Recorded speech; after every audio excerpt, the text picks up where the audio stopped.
My friend, you must understand the theology of money. Question, what do you do with your money? Is it just to enjoy? No. This is what he's saying now. Instruct them, number one, if you want to convert your earthly treasure to heavenly treasure, this is what you must do. Instruct them to do good. To be rich in good works. To be generous and ready to share. Storing up for themselves treasures. I really praise God for many of you. I've heard many of you give secretly to different people. I know somebody who was hospitalized. And when the report came to us, we talked about among ourselves, this person is very faithful. He's not asking for money. Can we help that person? Would you believe it? Before the church can even move, the D group leader already found ways to help the person. Because our people understand money is not just for us. It is to bless others. And when you bless others, listen to me. When you bless others, that's how you have treasures in heaven. How many of you have heard of the English version of the Bible, William Tyndale?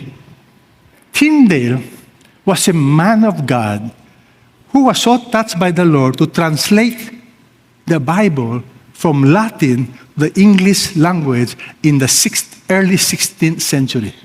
You have to know, for over 1,000 years, the only Bible that people were reading was in Latin. And the English people do not know Latin.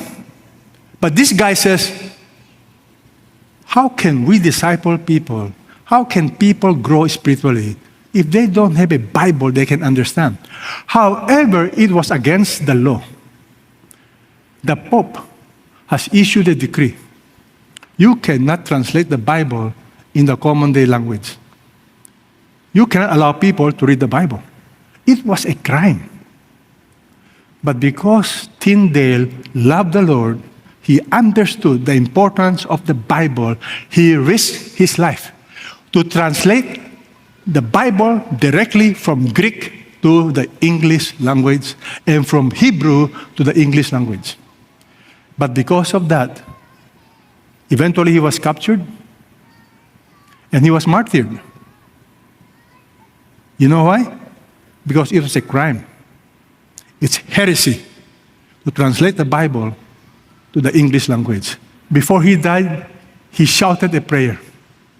Do you know what was his prayer? It was heard by the Lord.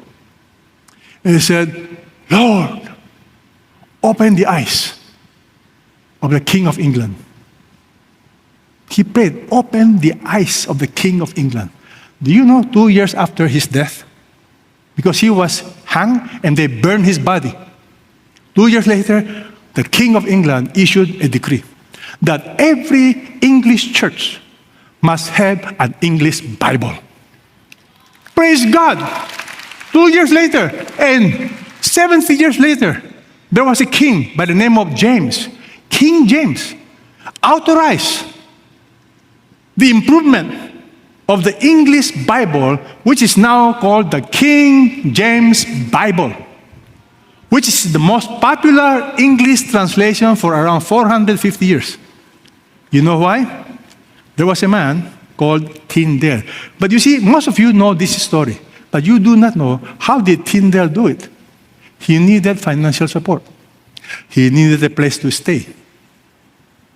And praise God for a textile businessman by the name of Humphrey Monmouth.